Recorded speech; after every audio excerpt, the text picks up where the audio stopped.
Bismillahirrahmanirrahim. Alhamdulillah rabbil alamin. Wassalatu wassalamu ala rasulillah wa ala alihi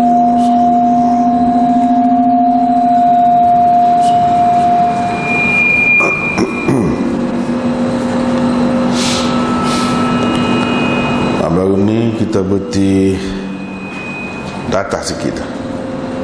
Ni tak ada bicara lagi. Haddab bin Khalid Al-Azdi, itu tak ada. وبه قال حدثنا هداب بن الخالد الأزدي وشيبان بن فروخ جميعا عن سليمان بن المغيرة. Waktu tak ada bicara lagi, baca dah. Tak ada bicara lagi. Dengar ke? Kau tak dengar? Boleh dengar? Imam Muslim dengan sanadnya meriwayatkan daripada Suhaib, katanya Rasulullah sallallahu alaihi wasallam bersabda, sungguh aneh keadaan orang mukmin.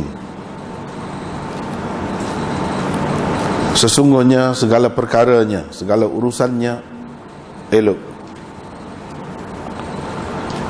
Ini tidak ada kecuali pada orang mukmin. Jika ia mendapat kesukaan, ia bersyukur, maka kesyukurannya itu membawa kebaikan kepadanya.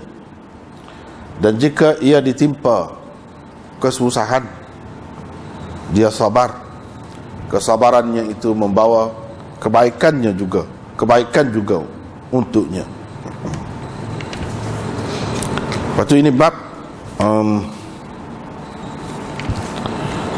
larangan memuji jika melampau dan ditakuti orang yang dipuji itu tergoda, terpesona dengan pujian itu. Imam Muslim dengan sanadnya meriwayatkan daripada Abi Bakrah, katanya ada seorang lelaki memuji seorang lelaki lain di hadapan Nabi sallallahu alaihi wasallam. Qala, kata perawi, yakni Abu Bakrah, maka Nabi sallallahu alaihi wasallam berkata, waihak, aduh, qata'ta 'unuqa sahibik, kamu telah memotong, mengerak kepala kawanmu, kamu telah memenggal leher sahabatmu, kamu telah memenggal leher kawanmu. Beberapa kali Nabi berkata begitu. Kalau seseorang daripada kamu hendak memuji juga kawannya, dia hendaklah berkata, saya rasa fulan begini-begini. Wallahu hasibuhu, Allah jualah yang mengetahui keadaan sebenarnya. Saya tidak akan memuji sesiapa pun, tidak akan memuji sesiapa pun sebagai sempurna, sebagai sempurna di sisi Allah.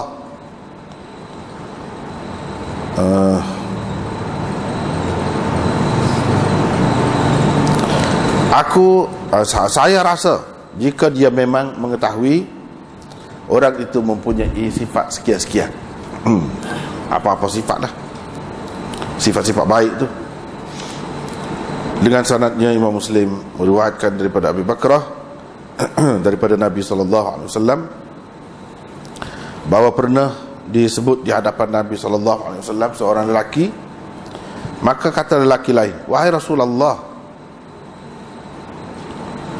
tidak ada siapa pun selepas Rasulullah SAW lebih utama daripadanya dalam perkara sekian-sekian. Terus Nabi SAW berkata, aduh, kamu telah memenggal leher kawanmu. Beberapa kali Nabi SAW kata begitu.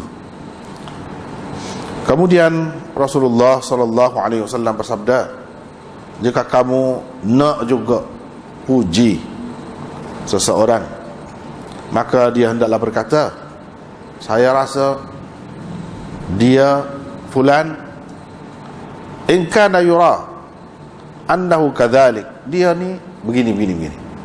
Dia ni kelihatan begini. Saya tidak mahu memujinya dengan sempurna. Saya tidak mahu memberikan sifat sempurna kepadanya di sisi Allah. Dengan sanad satu lagi serupa juga. Cuma tidak ada dalam dua sanad ni, dua saluran ini, kata lelaki itu tidak ada sesiapa pun selepas Rasulullah sallallahu alaihi wasallam lebih utama daripadanya. Itu tak ada. Sebab tadi dalam dua saluran ni tak ada tu. Dengan sanadnya Imam Muslim meriwayatkan daripada Abi Musa, katanya Nabi sallallahu alaihi wasallam pernah mendengar seseorang memuji seseorang yang lain dan berlebih-lebihan dalam pujiannya.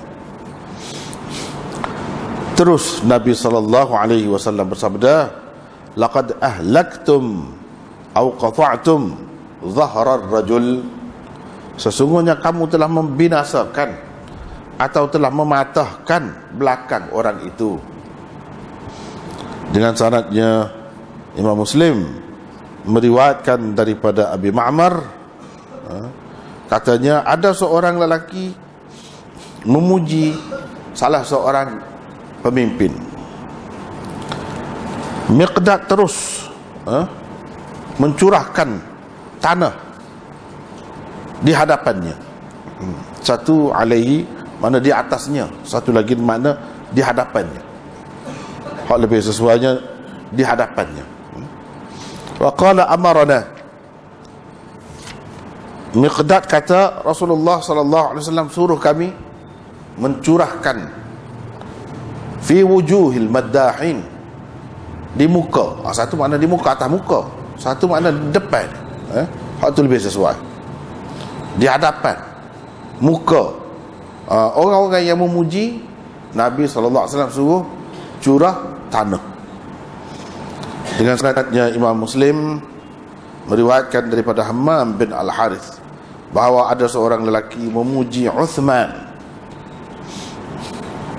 Miqdad terus melutut, pergi dengan melutut, berjalan di atas lututnya, pergi tu dekat orang tu, dan dia ni seorang yang besar.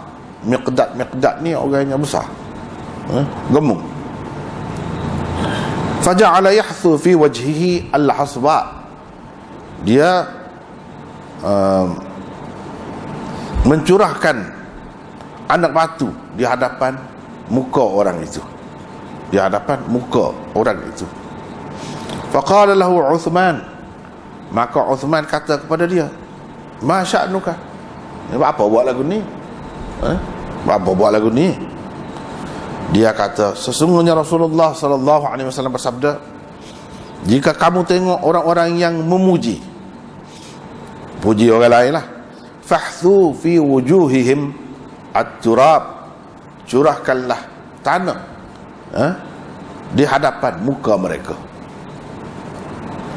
Dengan sanad satu lagi Imam Muslim meriwayatkan daripada Hammam, daripada Miqdad, daripada Nabi sallallahu alaihi wasallam, sama seperti hadis yang tersebut sebelum ini lafaznya. Kemudian ni dalam syarah Imam Nawawi dia tak ada tajuk sini, setengah-setengah tu ada tajuk sini. Imam Muslim dengan sanadnya meriwayatkan daripada Abdullah bin Umar, beliau bercerita bahawa sesungguhnya Rasulullah sallallahu alaihi wasallam bersabda, aku bermimpi, arani fil manam, saya melihat saya di dalam mimpi. Maksudnya saya mimpilah, saya duduk berus gigi.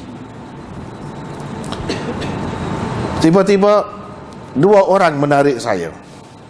Salah seorang daripadanya lebih besar daripada yang seorang lagi. Lepas tu saya bagikan berus gigi itu kepada yang kecil, yang lebih kecil daripada dua orang itu.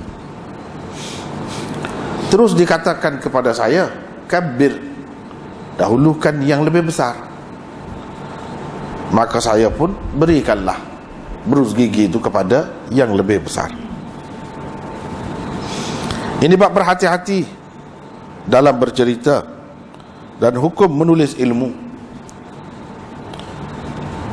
Imam Muslim dengan sanadnya meriwayatkan daripada Urwah Hisham, daripada ayahnya yakni Urwah, katanya Abu Hurairah bercerita, wa yaqul, Abu Hurairah bercerita, yakni menyampaikan hadis, dan beliau berkata, isma'i ya rabbatal hujrah, dengar tuan rumah, dengar tuan rumah perempuan, tuan rumah tu perempuan, tuan rumah dengar ni, dengar.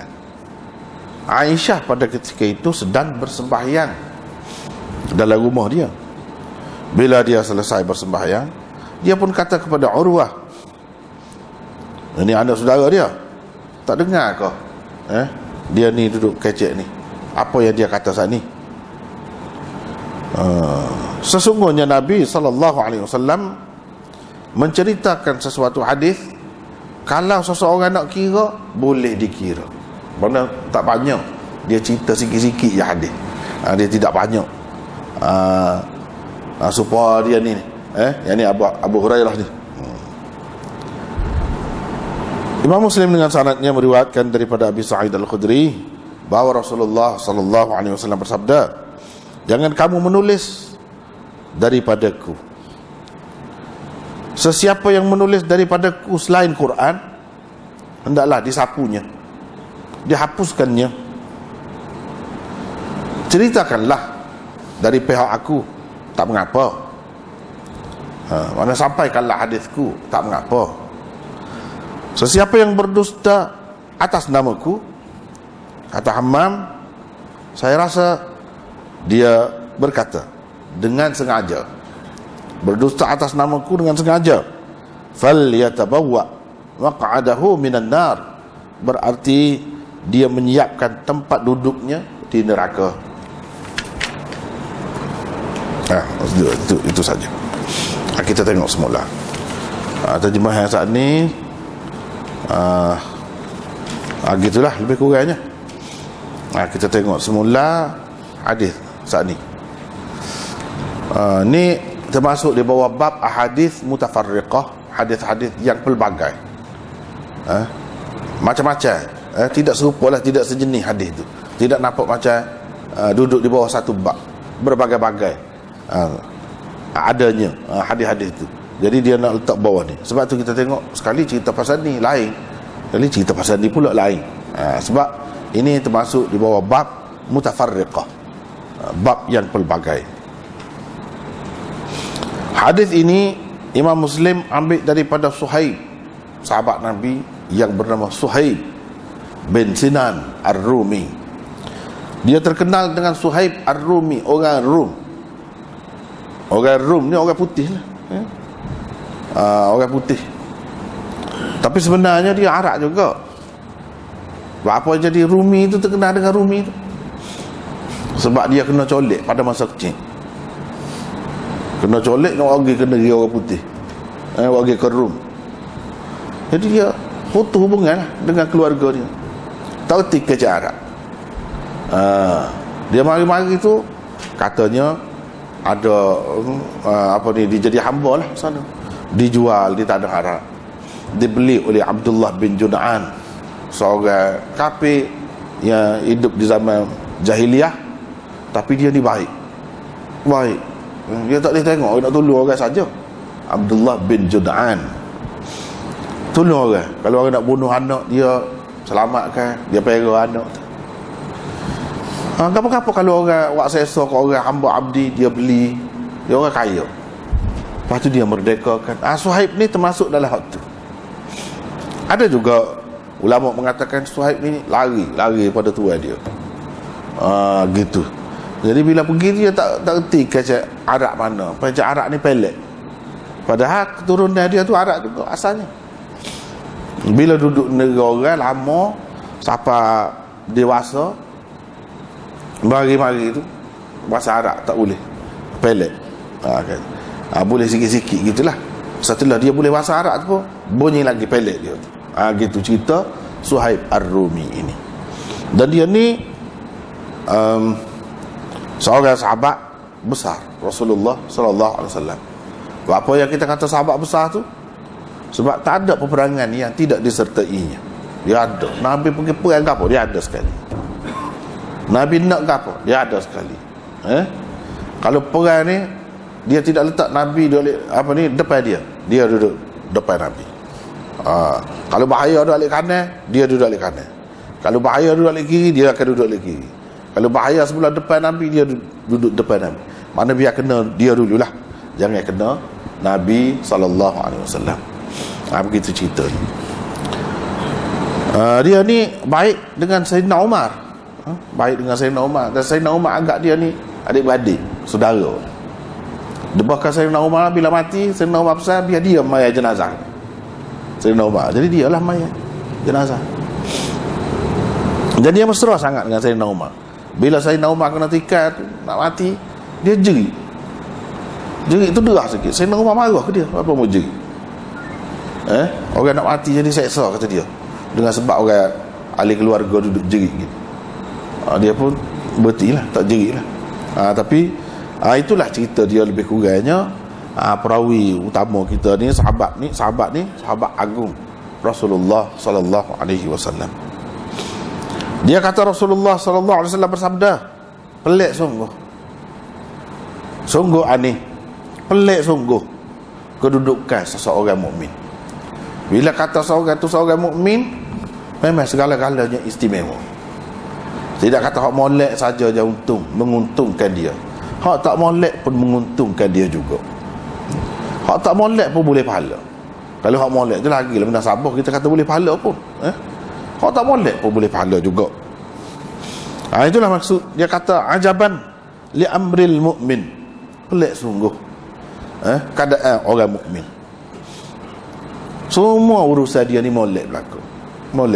Itu kelebihan jadi mukmin, jadi orang Islam. Kelebihannya semua molek. Tak ada rugi. Kenapa dia yang rugi? Hak ni tak ada pada orang lain, hanya ada pada orang mukmin sahaja. Kenapa dia? Kalau dia mendapat kesukaan, dia pun syukur. Mendapat kesenangan, kesukaan, kemewahan, apa-apalah bentuk kesukaan itu, kekayaan kau, kemakmuran kau, dalam keadaan senang, dia syukur, dapat pahala. Menguntungkan dia juga. Kalau dia ditimpa kesusahan, bencana, malapetaka, apa pun namanya, sakit kau, gapo kau, dia sabar. Syaratnya sabarlah. Kalau hak tak molek tu, menghadapi hak tak molek tu sabar. Sabar. Bila sabar, juga membawa keuntungan kepadanya, membawa kebaikan kepadanya. Itulah kelebihan orang mukmin. Tak ada rugi dia kepada mana pun. Cuma syaratnya, kalau boleh hak lebih, hak molek tu syukur kepada Allah Subhanahu Wa Taala. Syukur ke apa makna? Mana kita buat sesuatu sesuai serupa dengan hak Tuhan nak. Jangan buat hak bercanggah dengan hak Tuhan nak. Itu makna syukur. Syukur mana kita buat, guna segala anggota kita, tubuh kita ni sesuai dengan apa yang Tuhan suka, Tuhan nak. Itu orang panggil syukur. Lidah kita kata Alhamdulillah. Perbuatan kita pun tak ada dosa, buat benda baik. Itu makna syukur lah tu. Kalau susah, sabar. Dua tu. Jadi sebenarnya kalau kita perhati, kita orang lain begitu juga, orang kafir begitu juga. Cuma ada kelebihan ni, kita orang Islam lah. Tak boleh lari daripada dua keadaan ni. Dua keadaan tu yang kita ni, sama ada suka atau duka. Kalau suka pun dapat pahala, ada kelebihan. Kalau duka pun ada kelebihan juga. Benda ni tidak ada pada orang lain. Nabi kata hanya ada pada orang mukmin sahaja. Jadi oleh sebab itu, kita berasa beruntunglah kita. Beruntunglah kita. Jadi hidup ni antara dua tu. Cumanya dalam kita menghadapi suka tu, kita kena buat apa? Kena ada apa? Syukur. Dalam menghadapi duka, kita kena ada sabar. Kalau tak ada ni, tak boleh juga. Dia kena ada tu lah. Mukmin pun dia kena ada tu. Kalau suka jadi galak sangat, lupa darat tak, tidak bersyukur, minum arak. Buka arak. Semua sebut arak dah. Tu tidak syukur namanya. Buat benda tu saya tak suka tu. Suka, jadi lupa darat tak. Tak boleh. Lagu tu tak boleh lah. Tak boleh pahala, boleh dosa. Supaya juga tidak sabar. Kalau susah, tidak sabar. Tak boleh juga. Bukan tak boleh pahala, boleh dosa. Jadi dah tahu dah, lebih baik kita sabar, boleh pahala. Kalau kita geluh kesah lah, geluh kesah, tak boleh pahala tu sebab perkara boleh dosa buat apa? Dah sedar keadaan lagu tu, kita sabarlah. Sakit ke gapo ke, tak kira, boleh pahala. Boleh pahala. Jadi kena lah, ke mana-mana pun kena jadi orang Islam tak ada kata nak bunuh diri, tak boleh. Bunuh diri tak boleh, dosa besar. Bunuh diri dosa besar. Dalam hadis sebut itu antara dosa yang menyebabkan manusia ni jadi kekal dalam neraka. Bunuh diri. Bunuh orang Islam, hak tu dalam Quran. Bunuh orang Islam tu kekal dalam neraka, tu dalam Quran. Bunuh diri kekal dalam neraka, tu dalam hadis. Jadi kedua-duanya tak boleh. Ada juga orang lah ni kan, kadang-kadang dia terpengaruh dengan cara barat tu.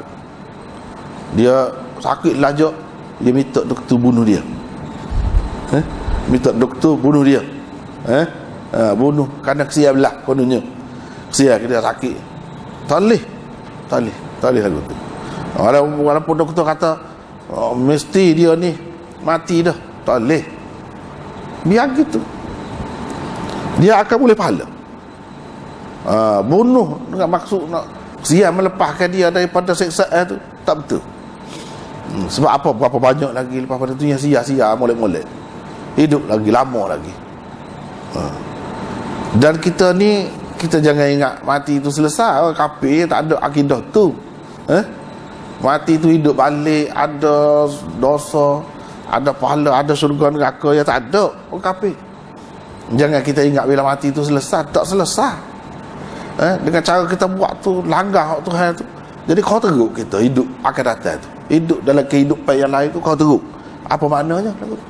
Jadi kena sabar ke mana-mana.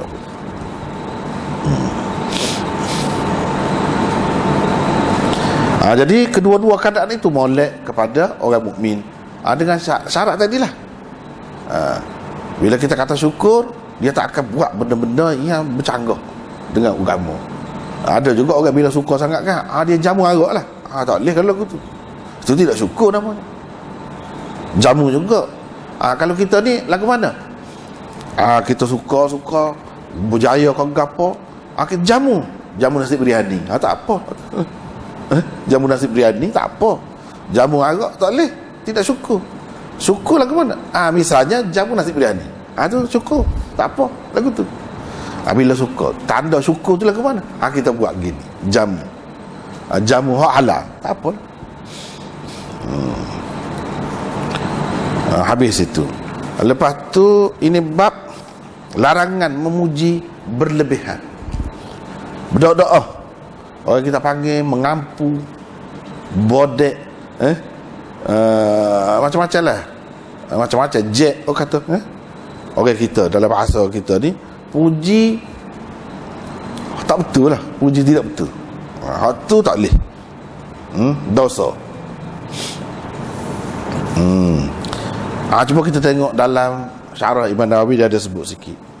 Imam Muslim ada sebut dalam bab ni beberapa hadis tentang larangan memuji. Padahal ada juga banyak hadis yang dalam Bukhari dan Muslim sendiri pun ada sebut yang boleh puji ni, depan ni pun boleh puji. Jadi orang ni tak boleh pula. Sedangkan ada hadis banyak juga yang boleh puji. Puji depan lah, bukan puji di belakang, puji depan. Di belakang tu kau boleh, depan ni boleh juga. Dia kata ulama, dua hadis yang nampak bertentangan ini kita boleh jamak, boleh pakai kedua. Tak perlu kita buang satu, kena boleh pakai kedua. Dengan mengatakan larangan itu larangan daripada memuji yang berlebihan dan berdoa-doa, kata. Hak tu. Berdoa-doa dalam menggambarkan sesuatu kelebihan seseorang itu, misalnya kita kata berdoa-doa. Ataupun larangan itu terhadap orang yang dibimbangi akan dia kagum dengan diri dia sendiri. Akan dia jadi aku gitu jadi berasa gitu. Kalau lagu tu tak boleh lah. Hak larang tu maksudnya larang daripada memuji orang hak lagu tu. Orang kita kata congek ekor lah.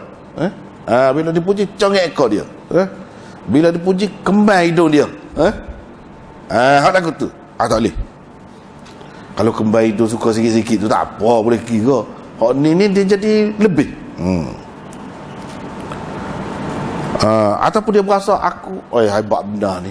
Dia berasa hebat, tak ada dah boleh litah aku. Dia mari perasaan lagu tu dengan sebab puji tadi. Tak boleh lah. Kalau puji siapa mengakibatkan begitu. Adapun kalau tidak dibimbangi begitu, orang yang kita nak puji tu kita tahu dia orang jenis cerdik, bijak, dia boleh faham, dia tidak duduk mudah congek ekor lagu tu. Sebab apa? Sebab li kamali taqwahu, dia seorang yang bertakwa, seorang yang cerdik, akal dia bijaksana, cerdik, ilmu dia pun banyak. Jadi tak apa, kalau nak puji depan dia pun dia tidak akan lupa daratan. Puji dia tak apa. Jika tidak melampau-lampau, dengan syarat tidak melampau lah, royak tu royak betul. Jangan doa-doa lebih-lebih. Dan jika ada maslahat dengan puji tu, ada maslahat, misalnya mendorong dia jadi cergas nak buat benda molek, supaya ibu bapa puji anak-anak dia, puji depan gini, tak apa. Ada maslahat, ada kebaikannya untuk mendorong dia buat benda molek, dan supaya dia buat lagi benda hak lagu tu, ataupun dia berterusan berbuat begitu, berperangai begitu, ataupun supaya puji itu supaya diikut oleh orang. Jadi orang apa kata, tengok dia disanjung oleh semua orang. Pengerusi tadi misalnya sanjung, sebut dia gini. Jadi disebut, jadi ikut orang. Ada faedah. Jika ada faedah begitu, kana mustahabban, molek puji-puji ni. Jadi dua-dua hadis tu boleh pakai. Hak kata Nabi larang puji ni kalau membawa kepada kemudaratan. Kemudaratan orang yang dipuji tu, kemudaratan diri dia, jiwa dia tu jadi punah. Ataupun budak-budak berlebih-lebihan, benda hak tidak dia kata. Kalau lagu tu hak tu tak boleh lah. Kalau sekadar puji dengan maksud ada maslahat tadi, itu tak apa hak lagu tu. Hak ni, hak Nabi SAW larang ni, sebab ada unsur tu lah. Ada unsur munah tu, unsur tak molek, kesan dia tak molek kepada orang yang dipuji. Ni Abu Bakrah.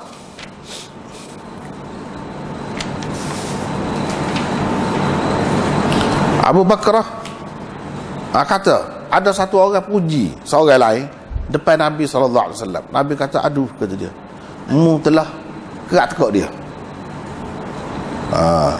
Kerak tekak dia, kerak tekak kawanmu. Mana kerak tekak ni matilah. Mati, dia boleh mati.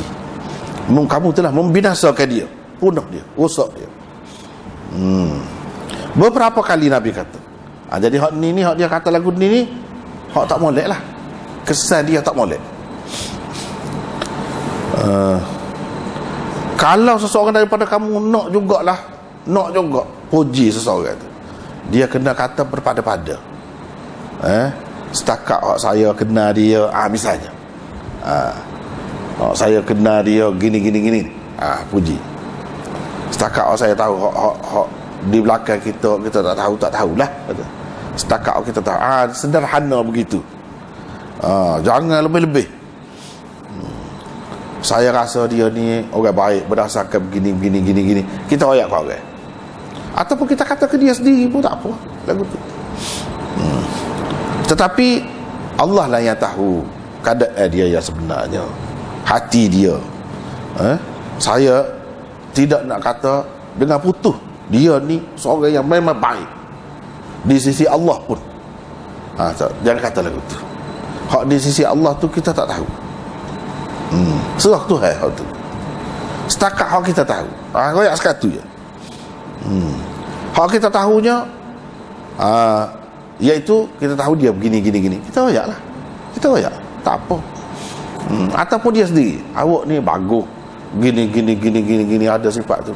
Tapi itu terus saya nak royak lah. Sekarang ada kurang molek sikit pada awak ni. Gapo dia misalnya.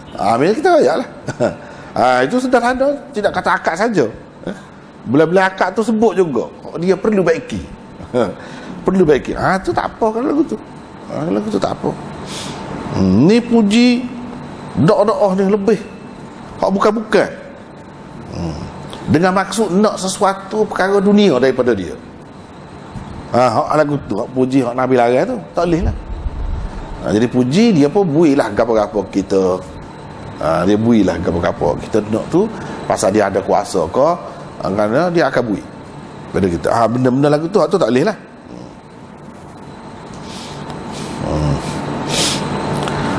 Pernah ni riwayat Abu Bakar lagi, ada satu orang disebut di hadapan Rasulullah sallallahu alaihi wasallam.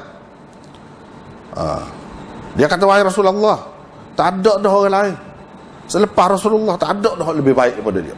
Dia kata putus lagu tu. Nabi sallallahu alaihi wasallam kata, aduh, kata dia, kamu telah kerak tekak saya. Kamu telah kerak tekak saya. Kerak tekak matilah. Dia kata gitu. Dia tahu mana? Ya, kita tak tahu seseorang tu di sisi Allah dia tu setara mana. Jadi kita kata dia paling afdal selepas Rasulullah nah. Tu Nabi tegur, dah tu. Dah. Benda-benda lagu tu sepatut dengar daripada Nabi lah, kayak siapa dia. Kau lebih tak payah mendahului Nabi. Nabi lebih tahu kalau dari segi makam seseorang tu afdal selepas Rasulullah ni, dari segi gapo ni istimewa benar tu. Kecuali kalau benda-benda dunia kita kaya dia tu memang lebih gini-gini, tak apa tu. Tapi kalau dari segi hak berkait dengan makam, kedudukan seseorang tu di sisi Allah, tak boleh mana-mana. Terutama di hadapan Rasulullah, orang yang reti lagu tu, kita tak boleh kata lah. Kita puji, dia tu pandai. Kita puji orang tu depan siapa? Orang depan kita tu pandai juga. Dia tahu. Dia lebih tahu lagi daripada orang memuji tu. Dia tahu. Jadi apa faedahnya buat lagu tu?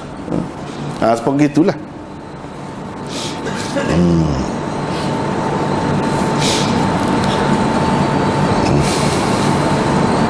Jadi puji depan Rasulullah ni, Rasulullah tahu siapa dia hak lebih. Selepas dia siapa dia hak lebih. Seorang demi seorang Rasulullah tahu. Sebab kalau kita kita puji depan orang hak pandai. Kita puji depan doktor hak bisa tentang seorang doktor. Misalnya kita kata kita puji gini. Doktor tu kenal juga kawan tu saya dia. Cuma dia orang jujur, dia senyap, kita kata gapo. Kalau nak kira dia tahu banyak kelemahan kawan tu je, tapi tak royak buat tak tahu gitu. Kita kamak ke dia bodoh pasal dia tak komen ke apa. Padahal dia tahu. Serupa juga kalau agama ni, kita kata pandai lah dia tu, memang sedap lah mengajar. Dia puji depan orang hak pandai je. Hak pandai tu biasa dengar dah, dia baca letak pukul lah. Misalnya kita kata, tapi dia tak kata apa, dia senyap. Gitulah. Jadi tak boleh kita buat pandai depan orang hak reti. Dia tahu. Baik kita tak usah kata gitu, biar dia sendiri kata. Tanya dia ke siapa dia buat pandai. Baru dia boleh royak. Kalau kita buat pandai-pandai gitu, dia senyap, dia turut kita lah. Apa untungnya? Tak ada faedah lagu tu. Nabi SAW kata kalau nak jugalah, tak dapat tidak lah, nak lah juga puji. Kita kata gini, nampak dia tu gini. Kita sebut gitu je. Berdasarkan hak kita tengok dia, hak kita kenal dia ni gini. Di sisi Allah jangan kata. Apa lagi nak kata dia ahli syurga mesti, jangan, tak boleh lagu tu. Dia ahli neraka ke? Tu tak boleh. Tak boleh. Cuma kita sebut secara umum lah. Kalau dia mati dah pun kita sebut dia tu sifat-sifat dia tu sifat ahli syurga. Lagu tu lah kita kata. Kira-kira lagu tu Nabi kaya ahli syurga, lagu tu lah sifat dia. Tu nak kata dia putus ahli syurga tak boleh. Tak tahu. Asal tu kedudukan kita Nabi ajarnya lagu tu. Saya tidak akan menyucikan seseorang mana menganggap dia tu sempurna, suci di sisi Allah. Tak ada lagu tu. Tak boleh lagu tu. Jadi kena berpada-pada. Berpada-pada.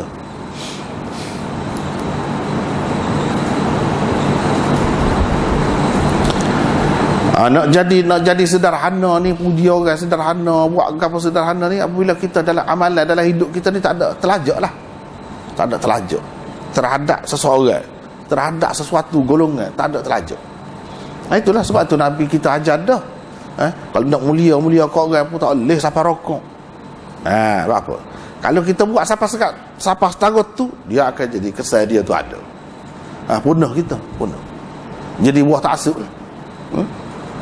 Sebab dia tak boleh sampai rokok. Apatah lagi kita kata nak sujud-sujud kaki pula dah. Senyum kaki pula. Tu bahaya tu. Itu pun satu bentuk macam kita sanjung dia lah. Bahaya kepada orang hak dipuji, disanjung tu. Bahaya. Dia berasa dia kudus lah. Dia berasa dia macam masuk. Siapa orang senyum kaki dia, pakat senyum, jujur mari senyum. Setengah orang kata senyum kaki ni tak apa dia kata. Memanglah tu lelaki nak senyum kaki bini lah. Bini nak senyum kaki tu lelaki, itu cerita lain. Tu ni duduk dalam majlis ramai-ramai, lepas seorang mari dia pesen mana tu lagu lain. Dia akan jadi kesan tak molek. Hak jom senyum tu dia akan jadi meruk lajuk. Dia akan jadi gitu. Sebab tu Nabi tak bui. Dia bui pada-pada. Paling tinggi pun nak senyum tangan paling tinggi. Sekat tu. Kalau lebih, orang hak dipuji tu dia akan berasa dia lebih. Lalu dia mari macam-macam cerita. Sebab tu orang lagu ni kan dipuja-puja sangat lebih lagu ni. Dia jumpa dengan Nabi lah, jumpa dengan Tok Wali tu, Tok Wali ni lah, jumpa dengan Allah lah, macam-macam. Punah dah lah dia. Hak tu yang Nabi kata muka kat tekuk dia tu. Punah. Pasal kita lebih. Lepas tu kita sendiri yang buat kita jadikan. Kita jadi buta jadi. Hak dia molek belakang. Dia tak nampak dah duduk. Bahaya tu. Sebab tu Nabi suruh sikap kita sederhana. Jangan lebih-lebih. Melampau-lampau. Jangan. Sebab apa? Dia bahaya kepada kedua-dua belah pihak. Bukan satu pihak saja. Jadi kalau kita sayang betul ke orang alim kita, jangan buat lagu tu. Kalau sayang betul-betul kita sayang ke dia, jangan buat lagu tu. Kalau buat lagu tu punah dia. Inilah Nabi kata kerak-kerak ni. Kita sendiri pun punah juga. Pasal apa? Sebab tu kita tengok orang-orang yang buat kerja lagu ni kan, dia jadi taksub, tutup fikiran dia. Royak tak dengar, tak pakar, hujah, tak ada apa. Padahal dia bukan boleh menilai apa pun, dia tak reti pun. Bila ditanam cara fahaman lagu ni, dia jadi gitu akibatnya. Dah tu. Kalau seseorang dia suka buat lagu tu, dia tak betul. Sebab Nabi pun orang tak buat gitu. Nabi pun orang tak buat gitu. Dia larang.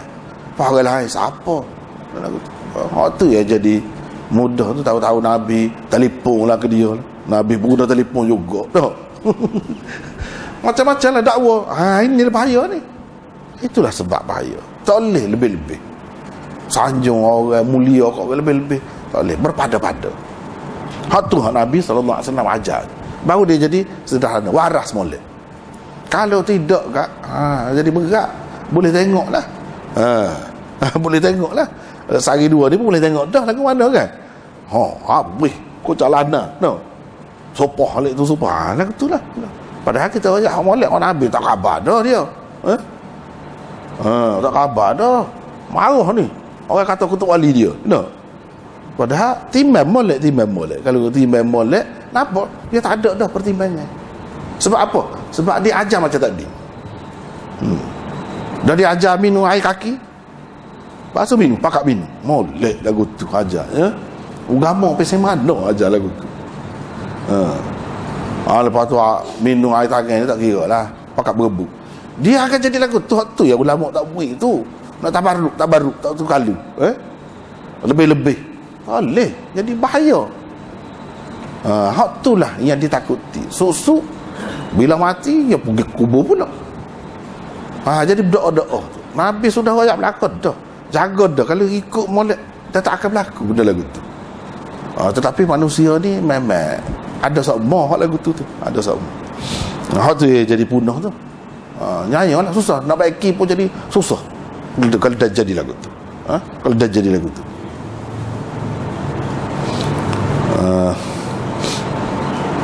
Lepas tu dia seperti tadilah. Lepas tu riwayat daripada Abi Musa al-Asy'ari, kata dia ada satu orang puji satu orang yang lain dan berlebih-lebihan dalam pujian. Yutri itra ni mana puji lebih-lebih. Itu itra.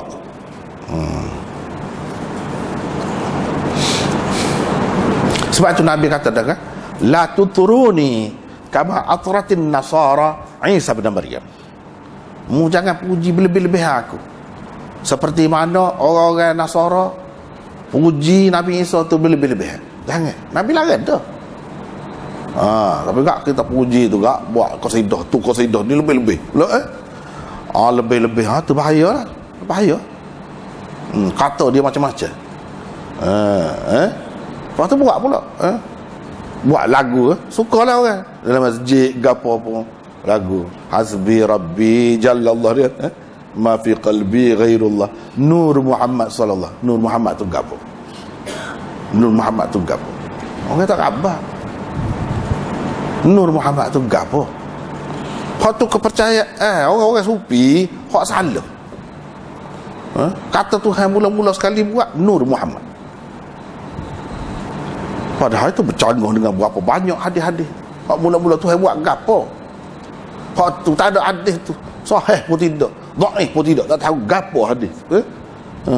Dia kata mula-mula kejadian Tuhan ni Nur Muhammad. Baik. Orang dah baca. Tu puji lebih-lebih dah tu. Hak bukan-bukan. Hak dia kata ayat lagu tu. Puji lebih-lebih. Bila puji lebih-lebih orang Kristian jadi lagu mana? Jadi anggap Tuhan Nabi Isa tu Tuhan kan? Anak Tuhan. Tu buat terlebih lah, terlajak dah tu. Sebab tu dia tak bui. Takut terlajak lagu tu. Sedangkan agama dia bawa ni agama tauhid, bukan syirik. Nak erat semacam lah ke syirik. Tu tak tahu tu. Puji tu lebih-lebih. Nabi kata dah padahal. Jangan puji doa-doa aku. Tu itra ni, yutrihi fil midhah. Puji berlebih-lebihan. Tak boleh, dia bahaya. Benda ni.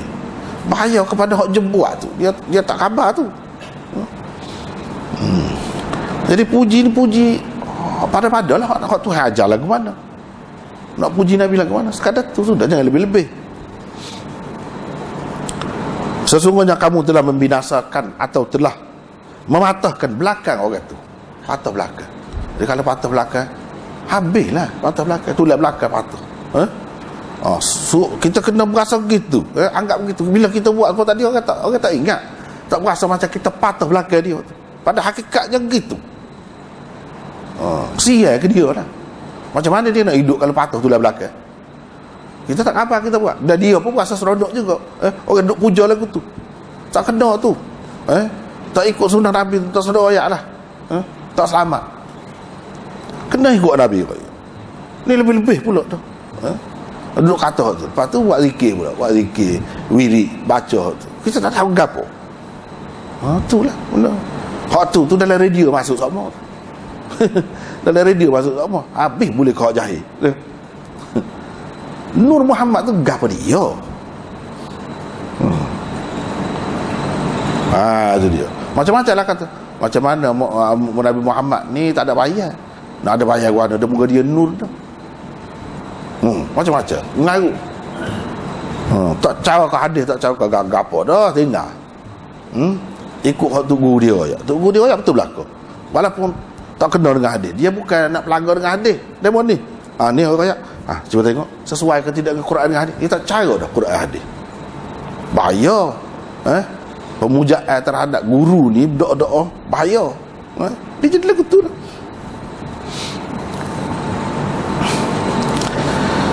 Lepas tu riwayat daripada Abi Ma'mar kata dia ada satu orang puji salah seorang pemimpin. Dalam riwayat asal lagi puji Sayyidina Uthman. Dalam riwayat asal lagi. Dalam riwayat ni tak ada sebut. Miqdad pun ambil tanah cuah depan dia. Setengah ulama kata cuah atas muka dia. Setengah ulama kata tidak cuah atas muka dia, cuah depan dia. Dan ada beberapa pendapat lah maksud Nabi suruh ni. Lepas tu dia kata Rasulullah SAW suruh kami cuah tanah depan muka orang-orang yang memuji orang. Puji tak kena lagu tu lah. Jangan duk cuah tak tu kalau orang puji kena tepat kita ambil pasir cuah, gue cuah depan dia, kocak habis majlis. Tak boleh, biar beradab, kena ada adab. Tengok hak ni lagu mana ni, hak tak betul lah. Kalau hak tak betul patut buat gini, buat boleh. Itu maksudnya. Nabi suruh. Apa yang Nabi suruh gitu? Imam Nawawi sebut dua perkara. Dia sebut hadis ni dipakai mengikut zahirnya oleh Miqdad, perawi dia sendiri. Dan satu kumpulan ulama setuju dengan dia, iaitu cuah tanah dia muka dia. Cuah tanah atas muka dia. Nampak kasar. Kasar pun lebih baik lagi daripada dia dipuji, lepas tu akibat dia tu hak sebenar. Kita tak dapat kesan dia, lebih baik lagi. Itu yang pertama. Yang kedua, makna suruh cuah tanah tu maksudnya sia-siakan sia-siakan kehendak dia tu.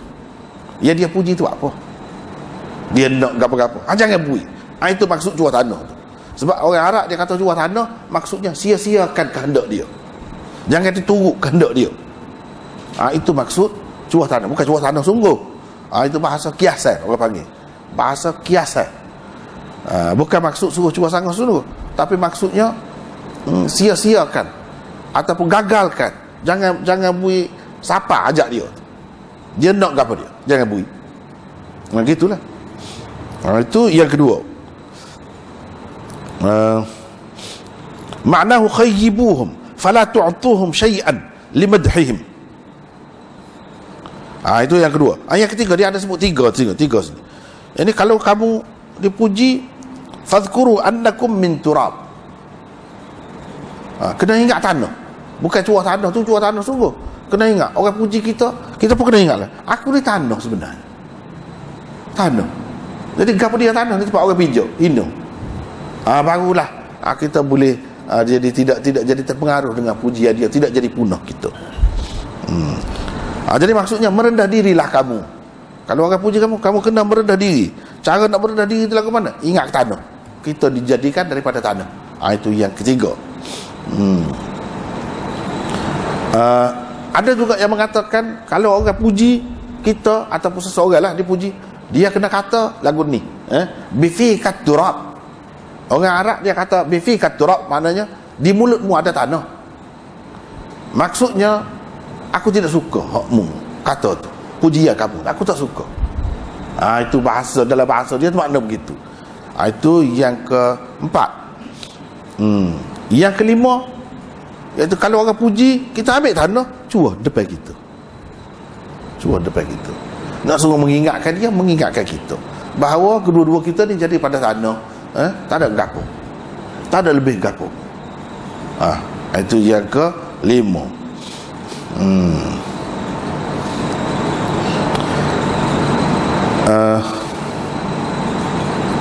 Yang kena maksud cuah tanah tu bui lah dia nak. Dia nak gapo? Dia nak gapo? Bui. Benda tu tak ada gapo. Sepot tanah. Kamu kena anggap tak ada gapo benda tu. Gitu. Ada beberapa pendapat ulama berhubung dengan maksud cuah tanah tu. Tetapi dalam banyak-banyak tu 5, 6, 7 tadi. Cuah tanah satu atas muka, cuah tanah satu depan dia. Bukan atas muka dia, depan dia. Jadi orang Arab cara dia buat gitu, mana dia kata kamu sia-sia, tak dapat maksud kamu. Begitu. Maksudnya kita tidak turut area dia lah. tidak turut air dia. Jangan turut air dia. Dalam riwayat satu lagi ni, ada satu orang puji Sayyidina Uthman. Puji Sayyidina Uthman. Miqdad pun bila dengar begitu, dia tak ada nak bangun kan, tak ada nak bangun, pakai gini lutut gitu, jalan dengan lutut gitu, pasal dia besar. Baru kita tahu, sini kita tahu, Miqdad ni orangnya besar, gembung, payah nak bangun. Jadi bila payah nak bangun tu, berjalan gini dengan lutut depan orang tu, cuak anak batu depan dia. Kita bagi adalah sesuai di sini, bukan atas muka dia, depan. Itu lebih sesuai. Sebab fi wujuh fi wujuhil maddahin, wujuh ni makna depan muka, bukan atas muka. Tidak. Itu lebih sesuai lah.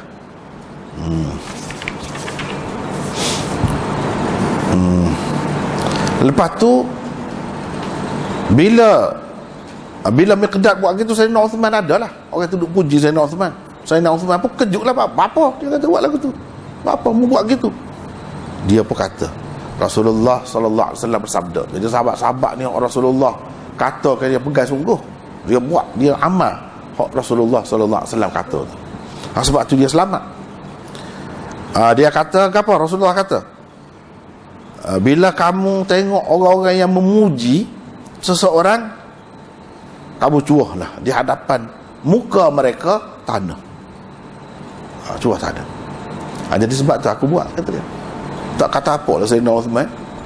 Padahal kita kata Sayyidina Uthman tu puji setara mana pun, dia telah dipuji oleh Rasulullah sallallahu alaihi wasallam sebanyak mana tu.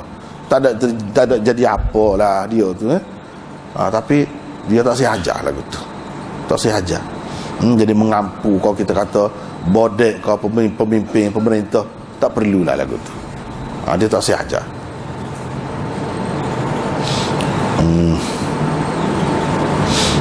Seterusnya riwayat daripada Hammam, daripada Miqdad seperti tadi juga. Lepas tu hak ni muka hadis ni kan hadis pelbagai. Nabi sallallahu alaihi wasallam dalam riwayat Ibnu Umar ni pernah mimpi. Dia mimpi duk gosok gigi. Bila gosok gigi tu ada dua orang duk tarik dia, nak juga nampaknya buah gigi tu. Nabi sallallahu alaihi wasallam pun tengok, ni besar sikit, ni kecil sikit. Dia nak melera hak kecil lah, bui ke budak kecil. Nak hala dia nak bui tu, tiba-tiba dia bunyi macam ada orang kata, utamakan hak besar dulu. Tak ada dia nak bui hak kecil ni, dia bui hak besar. Jadi orang tu pun gigi lah juga kira-kiranya. Jadi ini dari segi keutamaan, dari segi adab, dari segi adabnya kena utamakan orang yang lebih besar. Tapi kalau kita kata tengok dulu keadaannya, tengok dulu kalau bak lapar kena utamakan budak-budak waktu tu. Ni bak lagu ni, benda-benda lagu ni, kalau lapar duk jerit, duk meraung tu siapa dia? Hak tua tidak duk meraung, budak-budak kecil. Jadi kita kena tengok keadaan. Ketika tu kita utamakan budak kecil sesuai. Di sini ni dalam setengah-setengah kes kita kena utamakan orang yang lebih tua, yang lebih besar. Misalnya dalam nak kecek, nak bagi pendapat apa-apa, kita tak boleh utamakan budak kecil, kena utamakan orang tua dulu. Gitu. Tengok keadaan lah.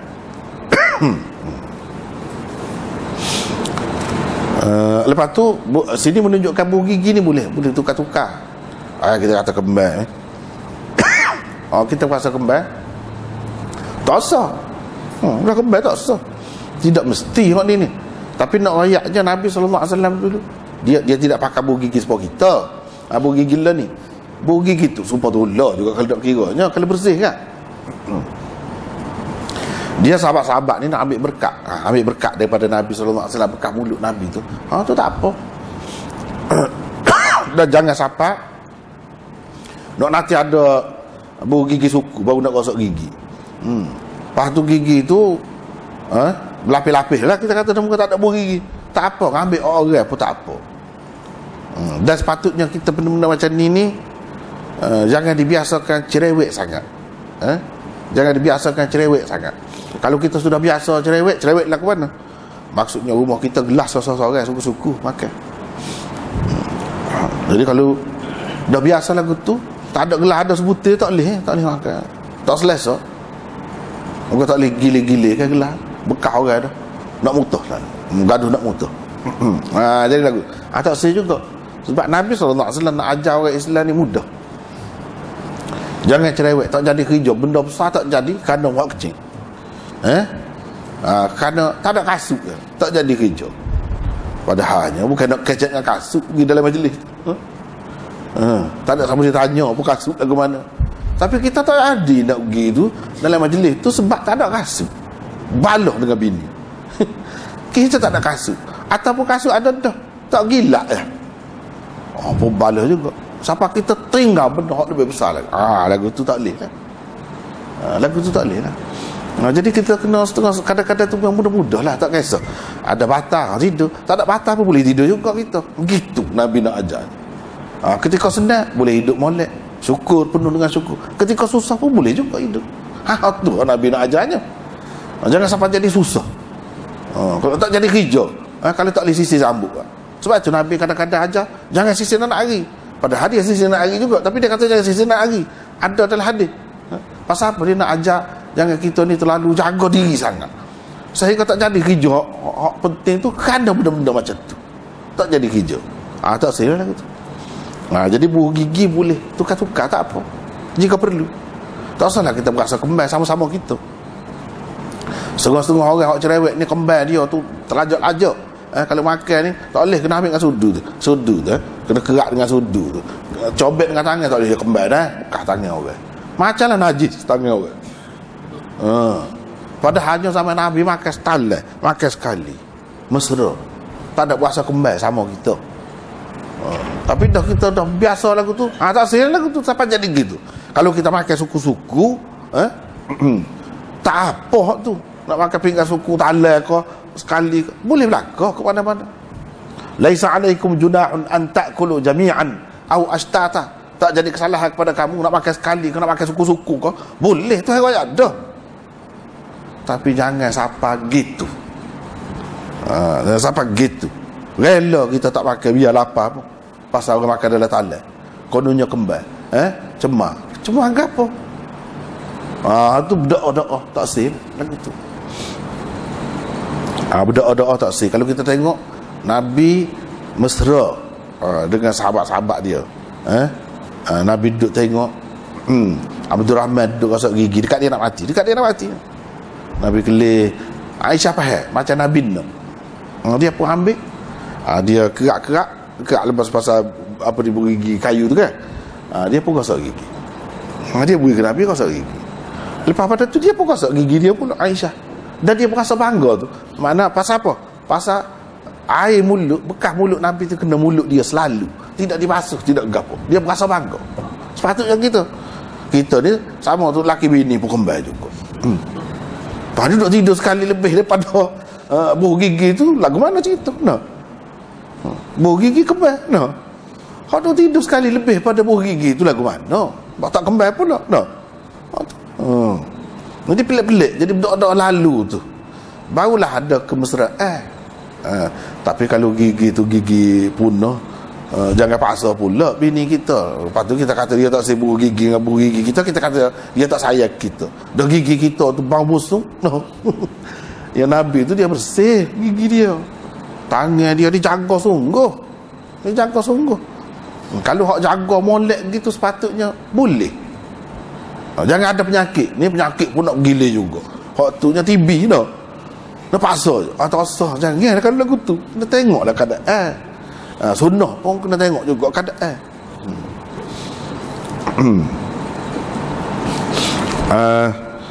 Hak soal lagi ni, akhir ni, masalah tasabbut dalam hadis, bercermat dalam hadis, dalam menerima hadis dan dalam menulis ilmu ni kena cermat. Tak boleh gopoh, tak boleh gaduh. Biar berhati-hati dalam menulis, dalam mencatat apa-apa. Masa kita duduk mengaji ni, catat tak tu kalau mula hak tu guru ayat lagu lain kita catat tak kena ayat lagu lain, kita pun faham lagu tu buat tak betul, padahal kita catat tak boleh. Itu penting, kena catat molek tu, tulis molek, jangan pun jadi keliru. Ini baknya. Jadi ceritanya Abu Hurairah ni dia riwayat hadis dalam masjid Nabi lah. Lepas tu dia kata dengar tu rumah weh. dia maksudnya dia tuju kepada Aisyah tu lah. Suruh dengar dia royak ni. Dengar tuan rumah weh, dengar tuan rumah weh. Jadi Aisyahnya duduk semaya pada ketika tu. Jadi serabut juga Aisyah duduk panggil aku tu kan. Dia pun kata ke anak saudara dia, tak dengar dia ni kata dia. Hak dia kata gapo tadi? Ya Abu Hurairah, dia mana tahu kau duduk semaya kau tidak dah, muka duduk dalam rumah. Jadi kena derahlah panggil tu. Tujuan dia bukan dia duduk situ sama. Dia nak suruh kawan tu dengarlah hadis dia. Bila dengar dia ngesah. Mana dia pun dia pun ada dengar juga, lagi kuatlah dia. Itu maksud dia. Jadi maksud dia apa dia? Nak tasabut lah tu. Nak bercermat, berhati-hati. Takut-takut dia salah faham ke, Aisyah boleh tegur. Itu sebab dia suruh dengar tu. Jadi hak ni bercermat lah. Bercermat lah kawan. Biar tu kita dengar. Orang hak lebih daripada kita tu dengar. Biar dia ngesah. Itulah maksud Abu Hurairah sini. Jadi mengaji ni biar jelas. Biar tok guru ngesah. Dia anggap kata, ya dah tu. Betul dah tu. Jangan kita agak-agak sendiri. Lepas tu pasal sendiri makna. Tak boleh lah gitu. Dia kena berhati-hati. Jadi dari satu segi nampak macam Aisyah tak suka lah. Iyalah moga dia ni ramai ke tempat tumpuan orang. Bukan Abu Hurairah saja. Kau orang tu pergi, kau orang ni pergi. Nak tidur pun payah. Jadi adalah sungguh gitu tu. Lepas tu dia apa kata? Nabi dulu kalau dia royak hadis sikit yang boleh bila. Dia tidak pasal royak banyak gitu. Maksudnya apa-apanya? Kan Nabi ni kan banyak hadis dia. Maksudnya dalam satu majlis Nabi tak royak banyak hadis. Pasal apa? Dia nak suruh orang ingat lah. Nak suruh orang cermat. Barulah tidak jadi pencelaru kalau banyak sangat. Untuk tasabut, untuk cermat, untuk kemah, iaitu jangan royak banyak. Royak tu sikit-sikit sudah lah. Itu cara Nabi. Dia ni macam banyak lah dia ni. Aisyah macam tak apa setuju lah cara Abu Hurairah. Tapi apa nak kata, Abu Hurairah dia ada alasan dia sendiri juga. Nak bagi jumpa tu bukannya senang.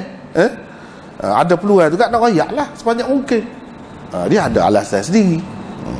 Yang Aisyah ni kita boleh tahulah Nabi SAW dalam satu-satu majlis dia tak royak banyak.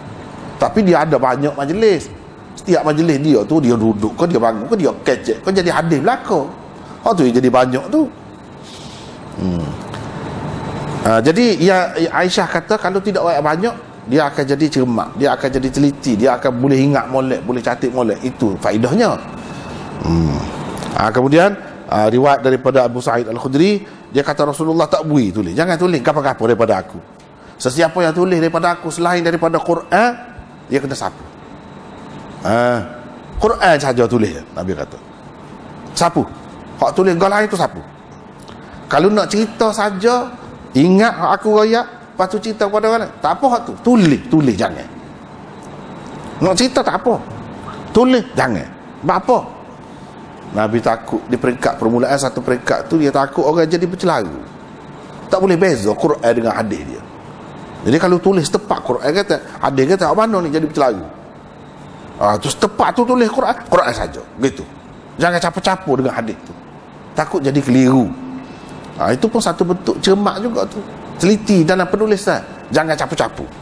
Kalau campur jadi keliru. Sebab itulah Nabi SAW di peringkat awal dia tak boleh tulis selain daripada Quran.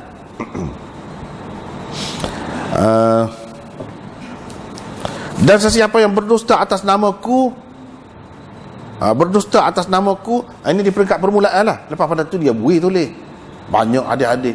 Sayyidina Ali tulis, Abdullah bin Amr bin Al-As tulis, Abu Hurairah sendiri tulis, macam-macam lagi. Abu Syah Nabi suruh tulis untuk dia.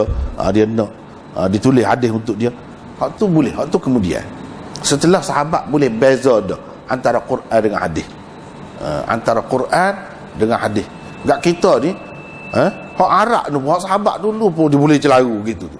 Kita ni hak bukan Arab ni tak tahu mana bahasa Arab ni, lagilah orang sebut Quran. Yalah Quran gitu. Ni Quran. Quran. Hadis pun tak tahu mana hadis. Dhaif ke sahih tak tahu gapo. Orang hadis kan telas lagi. Itu kita. Jadi hak kalau boleh kan mana belajar tu biar boleh berasa. Ni Quran, ni hadis. Sampai ke peringkat tu. Hak naknya gitulah. Kalau tak boleh rasa gitu lagi, tak sedap lagi lah tu. Tak kemah lagi lah. Dia kena ada tu rasa. Biar boleh rasa ni Quran lagu ni, ni hadis. Tidak nanti orang baca berlagu baru kita kata Quran. Kita tahulah, nak boleh tahu tu bapa moga kita nak baca semua. Kita tahulah Quran. Kalau kita jarang-jarang baca boleh jadi keliru lah. Jadi hak ni masalah tulis tak sewi celaru. Lepas tu Nabi SAW kata sesiapa yang berdusta, kata Ammar, saya rasa dia kata, yang ni Abu Hurairah kata, dengan sengaja. Sebab ada dalam setengah-setengah riwayat tu tak ada sebut dengan sengaja. Dalam setengah-setengah riwayat ada sebut. Bermakna dia, berarti dia telah menyiapkan tempat dia di neraka. Dia menyiapkan tempat dia di neraka. Begitulah. Jadi tak boleh mudah-mudah atas nama Nabi ni nak kata apa-apa, Quran ke ataupun hadis ke, tak boleh main-main. Mudah-mudah kena pasti. Kalau tidak, jadi kita duduk kata ke duduk mengajar hadis, duduk ayat hadis, rupanya kita duduk tempat-tempat dalam neraka. Itu bahaya tu. Hadis kena hadis hak sahih. Hak tidak sahih kena ayat lah, biar tahulah tidak sahih. Boleh pakai untuk gapo kalau hak tidak sahih. Kena tahu. Jangan tak tahu pakai ikut sera. Asal hadis. Tak boleh lagu tu. Tak boleh.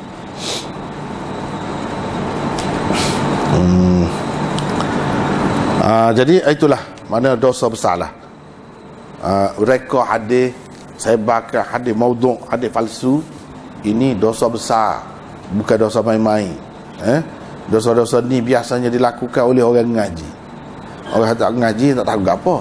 Hak ngaji tu dia duduk sebar benda-benda lagu ni, dia tak khabar. Sebenarnya dosa besar. Dia telah maksiat lah, buat maksiat lah. Maksiat. Jadi tak boleh main-main dengan hadis ni, kena pasti. Kalau tidak sengaja lain. Tidak sengaja tu lain lah hukumnya. Tapi bila orang royak, jangan marah.